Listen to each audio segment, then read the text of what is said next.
Leia, you want to simula? Yeah. Hi, Senator. Thank you for... Secretary. Hi, Secretary. Noong April lang, di ba? You became a secretary. How was it? January. January, sorry. Yeah. How was it the first 6 months? Well, I've been here for roughly 4.5 months. So it feels like a year. Ito na, maraming trabaho dito. 12-hour work days. OMG. Even Saturdays and Sundays? Hindi naman.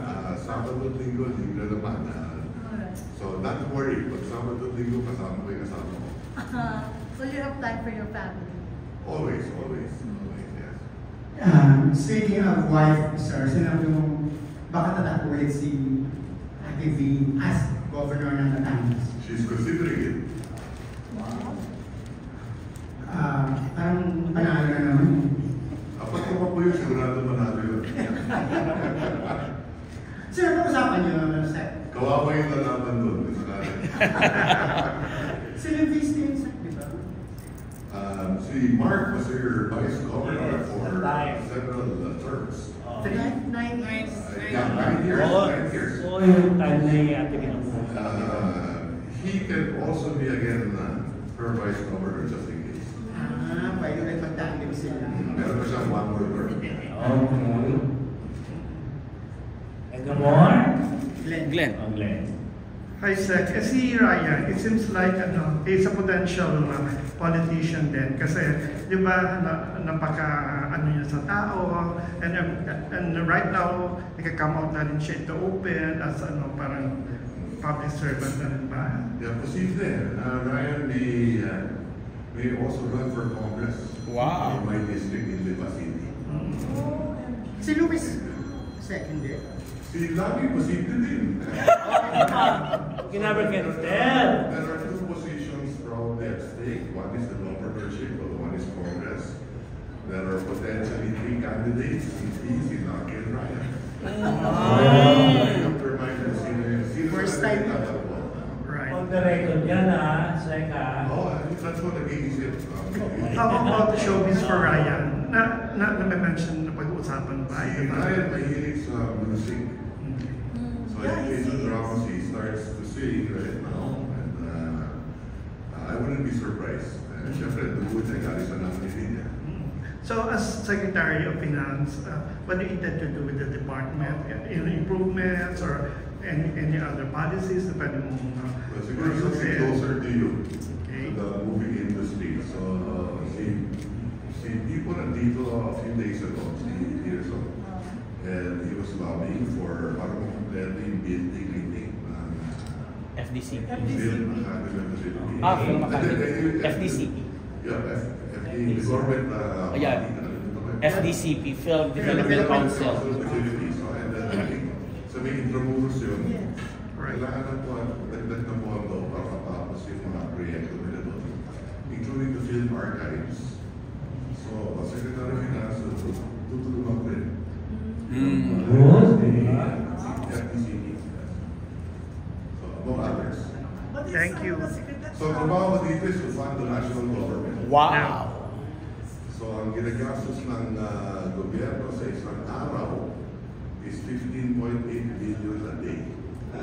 Ang nakokonekto natin buwis ay 11.8 billion a day. Short pa. Yung short na yun, yung 4 billion, inuutang natin yan. So, sinisigurado natin na yung inuutang natin at yung ginagastos natin mapunta sa tama. So, yun ang pangunahing trabaho ko bilang Secretary of Finance. Ano kayo? Mahirap. Mahirap po na Yes, Joseph. On the other side, what is the ideal time for you and activity? Well, during weekends, we go to Batangas, we stay in Lipa, we watch movies, we spend time together. Every night, we have dinner together. So, gabi-gabi, at kung late man na ako nakauwi sa bahay, magkasama pa rin kami para matulog. Ako may pahawak. We will be traveling soon. Yes. I was joining them for about a week. I think we're going to the States. And then sila may iwan doon ng mga 2-3 siguro. With your sister? magkakasama yung pamilya. Question ko na rin, kasi lagi kami nag-uusap ni Ate V regarding yung sa intention niya talaga na makagawa ng more movies. Diba? May mga advocacy na rin siyang ginagawa rito. Paano ito yung napag-uusapan considering na she might run na again for a public office? Kasama yun, including movies. If I'm not mistaken, we pitched the movie to her for her consideration, and she gave her inputs. It's possible she'll make a movie this year as well. Good, di ba? Very good. Senator, what can you say na na-revive yung... Ay, sorry. Senator siya na senator ka. Na-revive yung bata-bata kami na. It was successfully shown parang last month. Yeah, napapansin ko, marami siya mga pelikulang pinapalabas sa Delta.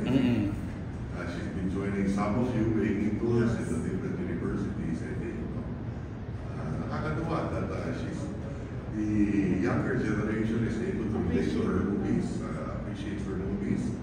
More so in their case, masaya-masaya siya na nakikita niya yung mga kabataan na nagugustuhan niya ng mga pelikula.